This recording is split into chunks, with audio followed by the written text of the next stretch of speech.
Tanzania has damn near broke me. Broke me to a point where I feel like if I stayed here, I probably wouldn't be able to get up. Literally. This man threatened my life. Threatened me to the point where he said if he will find me, he will hurt me. People,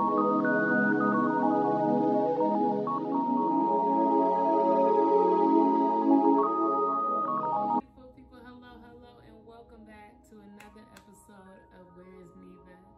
I'm so appreciative of you all. I don't know if I tell you enough, but I am so overjoyed about the compliments and the love and even this dislike, like all of it. I take it in. I love constructive criticism. So if you guys have any advice of what I can do to make this episode better or any episodes better, please let me know, okay? Anyways, moving forward, I have some things to tell y'all. Please subscribe, like, comment, and share. But something else I need to tell y'all is this is another story time. It's another story. And this story time is about why I left Tanzania abruptly. If you have not watched any of my prior episodes, please do. It's about my time in Tanzania. I was there for 2 months, but I was in Europe and East Africa for 4 months altogether, and I was by myself. So I had no idea that I was gonna leave Tanzania when I left Tanzania. I never had a set plan on when it was time to go home. And I get asked a lot, Geneva, why did you leave? And I think it's time for me to tell the story. You ready? All right, so the reason why I left Tanzania is because someone told me that I need to hide until I make it to my motherland. Yes, you heard that right. Someone told me I need to hide until I make it to my motherland. And I thought Africa was my motherland, but he was referring to Seattle, Washington. And he told me I needed to hide. So that wasn't a scary experience because what I did was I bought one-way tickets and I wasn't sure if I was gonna go home. I wasn't sure if I was gonna stay in Tanzania longer. I wasn't sure if I was gonna travel to another country. But after I got threatened, I knew it was time to head home, and I was a little scared and I was a little nervous. So who threatened me is probably your next question. I was threatened by a man who had a crush on me. Yes, he liked me. And he was cool, like we had a good time, but he wanted something that I wasn't able to give him, and he got upset. Yeah, so let's talk about how I met this man. So I met this man at this beautiful restaurant that was sitting on the water. And I was actually not with him, I was with another friend. And me and her was sitting down talking about my time in Tanzania. And at the time I was going through stuff like the altercation with my friend's boyfriend and some other things like the dating situation, talking to her about these experiences because I was really shaken up about it. Being in a whole foreign country alone and going through these experiences alone without any family was something hard. So me and her having this conversation, she just starts talking to me and giving me motivation, affirmation, and I really admire this woman. Talking to her about dating and the dating life out here. Talking to her of how hard it was. And she was like, let me see your Tinder. And I was like, okay. So to light up the conversation, she starts swiping on my Tinder. And a table across from us, maybe a couple tables across from us, this man that was sitting there and he overhears our conversation. And he comes over and offers a slice of his pizza. By the time he offers us a slice of his pizza, me and my friend was a little tipsy. And my fat behind loves a slice of pizza, so I accept it. And he sits and he joins that conversation and we just starts talking. He starts talking about a lot of stuff that he was going through, and I'm very empathetic, and so listening to him going through the ER, like just leaving the ER and a whole bunch of other stuff, I felt very sorry. And so I offered to drink with him, and he told me that he doesn't drink. So we just was chilling and hanging out and talking about his situations and stuff like that. And me and my friend realized that it was getting later and we were supposed to meet our other friend at this other venue. And she was like, all right, Geneva, you ready to go? And I was like, yeah, we can go. And he asked us where we were going. And I told him that we were going to another club. And he was like, okay, can I join y'all? And I didn't mind. He seemed like he was cool people. So I was like, yeah, you can come. And she was like, cool, he can come. So we called out a Bajaj. We got into the Bajaj and we headed to the club. And so when we got to the club, we met our other friend. I introduced her to him and we all were just chilling. He ends up started buying us drinks and stuff like that. And he seemed like he was interested in me. So, and he wasn't ugly. So I was talking to him, he was talking to me. When we was dancing, we was vibing. And by the end of the night, my friend was trying to go to another place and meet our other friends. And I didn't want to continue to bring him along because I really didn't know him that well. And I was just like, you know, like, I feel like it's our time to like head out. And so he was like, okay, cool, but can I take you out tomorrow? And I agreed. I said, all right, let's go. And so he was like, I would love to take you to this beach right off of Dar, and it's very beautiful. We'll catch a ferry or a boat ride there. And I agreed. I said, cool, that sounds very fun. I'll let you know in the morning. He was like, okay, cool. The morning comes up. I realized I didn't bring my bathing suit. I stayed at another friend's house and I did not have my bathing suit. And so I told him, I was like, so I don't think I'll be able to come. I don't have my bathing suit. I'm sorry, this and that. And he was like, no, don't worry, I'll get you a bathing suit. And I was like, no, it's cool. Like, I don't want you to have to do that. He's like, no, I'll go and run and give you a bathing suit. Just tell me what size you wear and I got you. I was like, oh, cool. Like, this dude's actually on a date and he's getting my bathing suit. Like, that's hella cute. I was like, cool, I'll accept. Like, thank you so much. And so I was like, I'll meet you where the boat comes. He's like, all right. So I meet him there. He gets my bathing suit. He gets me a two-piece. I don't wear two pieces, but he gets me a two-piece bathing suit. And I actually felt very good in it. Good time at the beach. We were in water. Of course we were in water, but we were in water.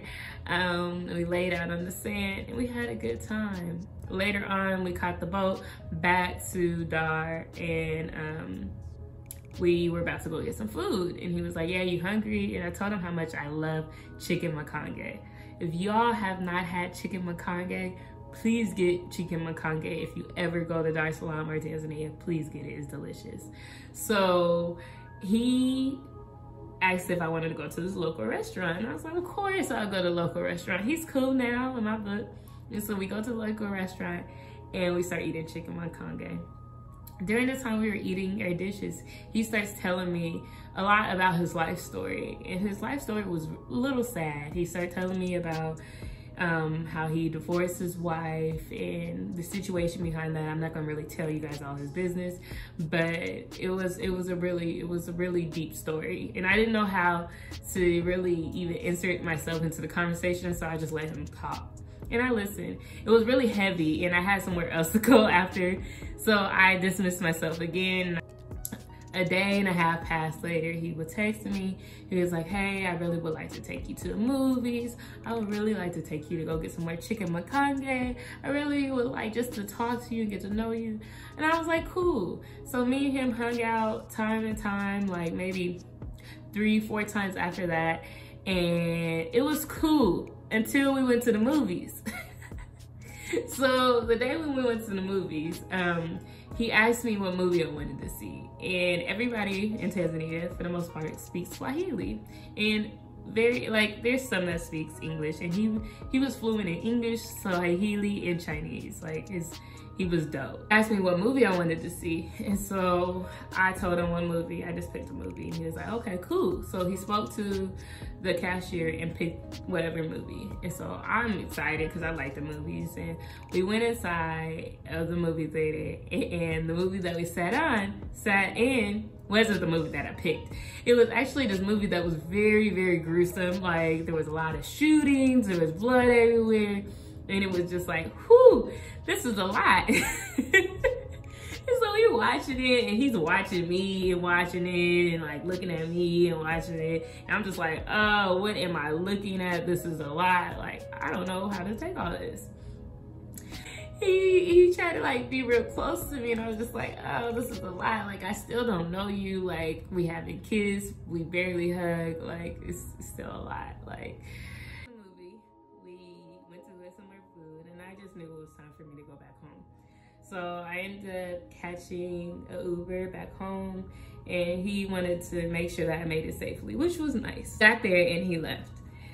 A few days later, or every day after that, he would text me, just checking up on me, seeing how I was doing. He then started talking about how much he loves me, how he sees something with me, and all this other stuff. And I was like, whoa, this is a lot. Like, you're cool. Like, we're vibing, you're good energy. Some things were little red flags, but I didn't really mention it. So I just was like, you're cool. Like, we're having a good time. And he was like, but like, he kind of like was expressing how he wanted to move forward with whatever we had. And I wasn't sure if I was in the space or if I seen that with him. And so I expressed that to him. And he was like, he kind of dismissed the fact and went back to asking if I wanted to eat. And there were times where I agreed, and there were times that I didn't. So after a few times after that, he kept on texting me. And I was going through a situation where I was trying to figure out where my next move was, where I was going to live, if I was going to come back home. And he knew that, but all he wanted to do was text me about getting chicken maconge and just seeing me. And I told him I didn't have time to hang out. I had to figure out what my situation was. He didn't like that. And so he expressed how upset he was. And I was like, I'm sorry, but what you want from me, I cannot give that to you. I had to lay it out then. I was like, what you want from me, I can't give that to you. And he didn't understand it. He was like, well, okay, Geneva, if that's how you feel. And he said some other stuff. After that, I was like, thank you for understanding. I wish you all the best. I'm sending you lots of love.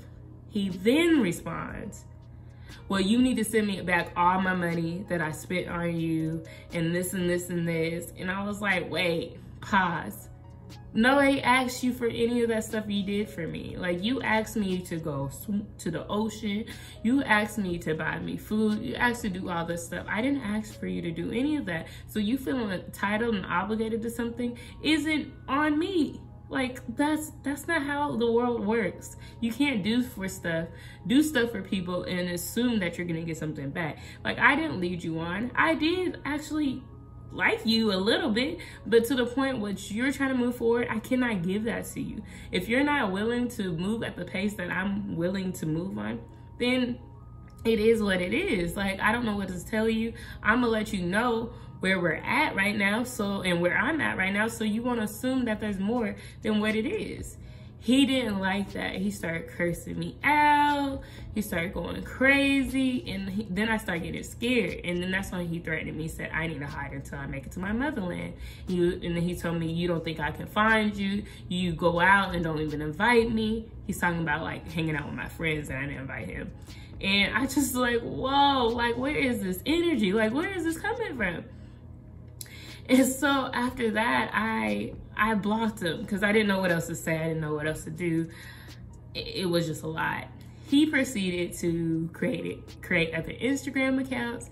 He proceeded to text me from other people's phone numbers. He proceeded to call me, and it was a lot. And so I didn't know what to do.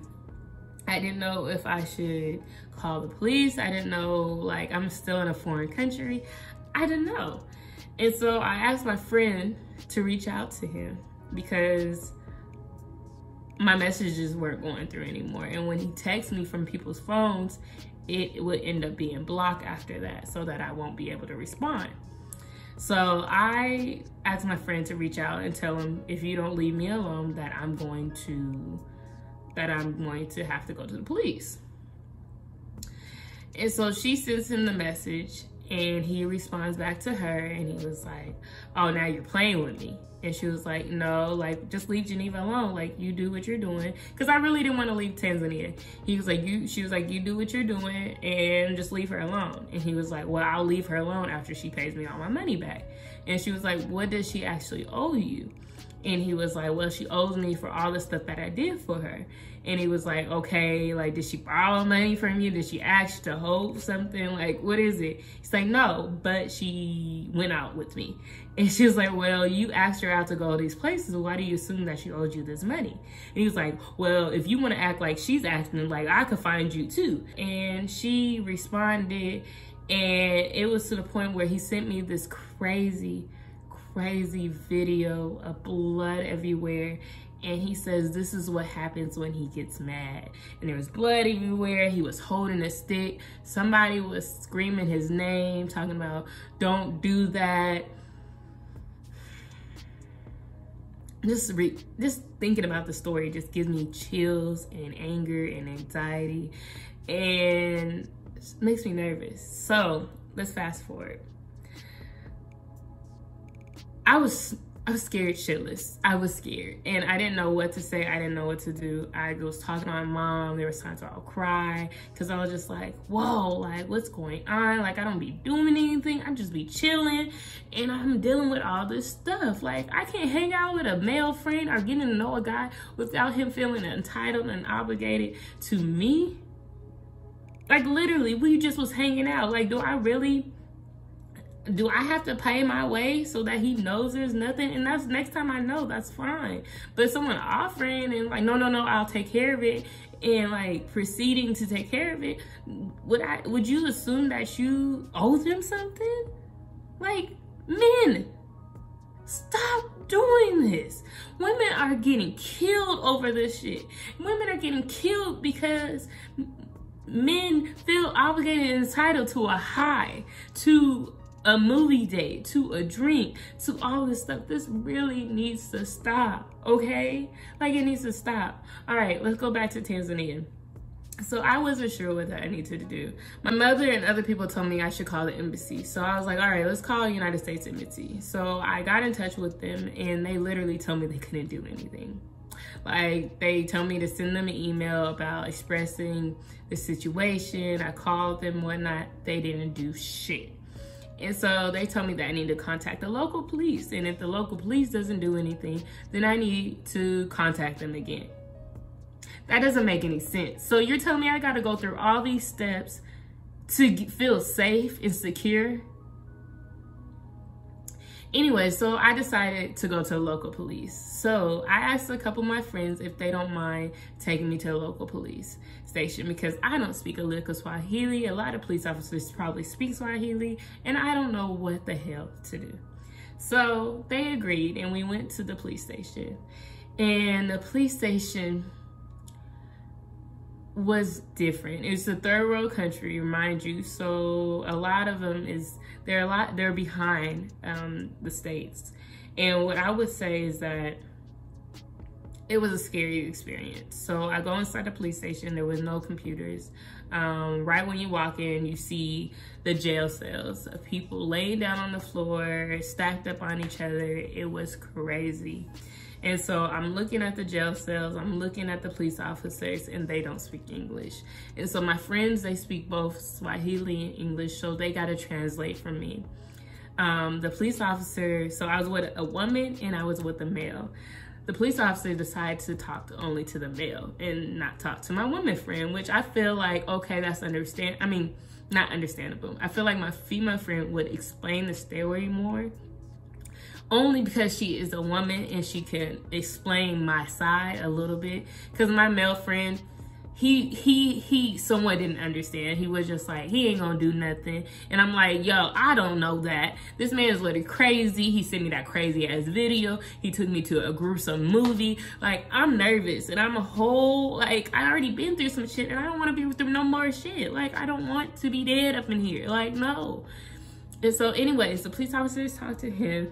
They translated my story. They wrote it down on a piece of paper and asked me what I wanted to do. And I was like, well, what do I need to do so that he's not able to do this to any other women?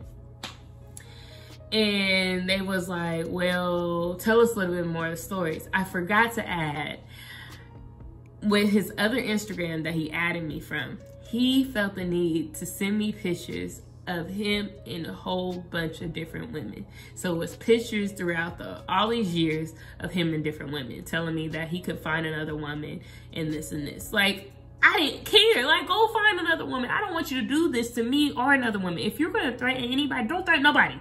Like, don't threaten nobody. That's my thing. Like, go find you another woman that's going to love you deeply, that's going to care for you, that can cater to your needs the way your needs need to be catered to. I'm not the one. But don't threaten them and feel obligated to them. That's it. So I felt the need to tell the police officer that, because if he's doing that to me, he can do this to other women.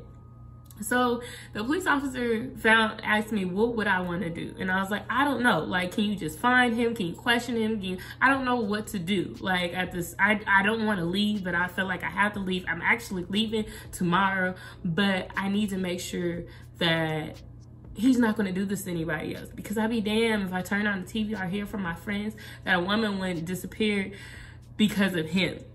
Like, listen, this ain't no joke. So they told me what I need to do is come back to the police station tomorrow, and we will go up to his job and I will point him out and they will take him that way. They told me that I need to come back to the police station tomorrow and point him out and they will grab him while I'm there and then arrest him. They told me to go point him out. Like, what? I'm not doing that. There's no way. There's no way. So you're telling me I'm gonna put myself in danger? You're telling me that you may know this man that I don't know. Like, you may know this man. He may pay you better than I can pay you. And next thing you know, I'm in a ditch somewhere. Like, no, I'm okay.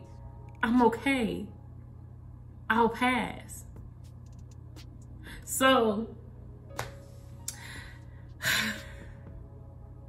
after that, I told my friends I don't feel like I'm going to do that. And they agreed. They said I shouldn't. So I just ended up going home. So to answer anybody's questions, that's why I went home. But before I went home, I felt like I'm going to do one more thing. I'm going to contact his pastor because I know what church he goes to. So that's what I did. I contacted the assistant and the pastor and I told on him. So when I told them the whole story. I sent them the messages. I said, y'all need to save this man. He needs help. Like, whatever he's dealing with is bigger than me, bigger than him. Like, he got some mental problems like that needs help. Like, everybody got mental issues. I'm not going to say, like, I'm not talking bad about mental health or anything, but he really needs counseling. He needs medicine. He needs some therapy. Like, there's something that is hurting inside him. And I'm not able to do that. And I don't want nobody to be a victim of his rage, okay? Because I'm not going to be. So I ended up calling the pastor. And so the pastor really, like, asked me for the information and never really responded. So I ended up catching my flight and I made it to Qatar. And when I made it there, I got a message from another Instagram message and was like, I forgive you, but you should know better not to ever hurt nobody this way ever again. It was from him. And I said, what? What? So I ended up making it back home. I never talked to him again. I ended up making it back home and it still was really, really heavy in my heart. And I remember what the U.S. Embassy told me to do, that if the police doesn't do anything, that I should email them again. I sent them a detailed message, a detailed email about what happened. And their response was, questions that I put in the email. They responded, asking me the same questions. And I'm like, yo, y'all just not reading. Y'all not understanding. Like, I understand it was a long ass message, but I need y'all to read and really understand. Like, people are dying because of this shit. Not just Americans. This shit is happening American. Shit like this is happening in America. And if you guys want to hear more stories about me dealing with masculine toxicity, please go to whereisneva.com, go to romantically, like click on the tab, go to romantically, and read the End Masculine Toxicity series. Like, I talk about more of the shit I've dealt with, even in America. Like, this shit ain't country-wise. This ain't anything. This is worldly. This toxicity needs to end.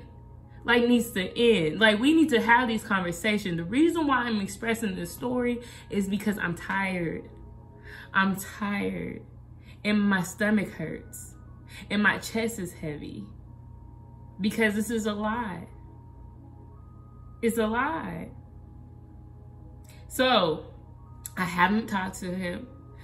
I believe the pastors talked to him because that's the reason why he said that he forgives me, which I still don't understand what I did wrong besides go on dates with him. But I guess not to go on dates with men. And I'm not gonna lie, like, stuff like that makes me not want to date men.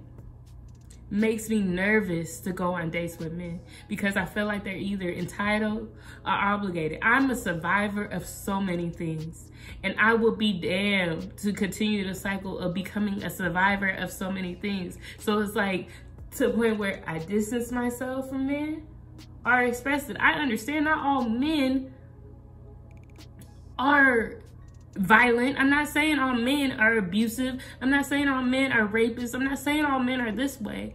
But how do you vary between if there's so many men that are doing this shit? Men that are not doing this shit. Talk to your brothers. Talk to your brothers about catcalling. Talk to your brothers about feeling obligated and entitled to shit. Nobody owes you shit. Like, seriously. And I'm not saying only men are toxic. Don't get me wrong. I have my toxic ways. Our women are toxic as well. But you do not hear on the news like you hear about women. You don't hear women abusing men the way that you hear men abusing women. Let's just say that. And I'm not saying it doesn't happen. And I'm not saying that there's not records that men don't say that women do abuse men and men don't talk about it. But at the same time, we need to talk all about it so it can end all together.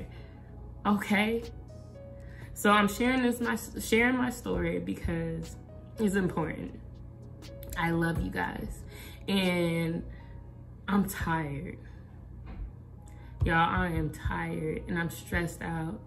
And I want to be able to travel solo. I want to be able to be happy. I want to be able to date. I want to be able to confide in my men without feeling obligated and entitled to anything.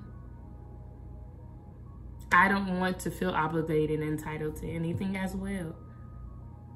I just want to love. I want to spread love and I want to share love, and it's hard to do that in the world we're living in. I'm sending y'all love, happiness, and reassurance, positivity. Y'all, I love you. And I hope you are having a phenomenal day. Thank you for watching. Peace.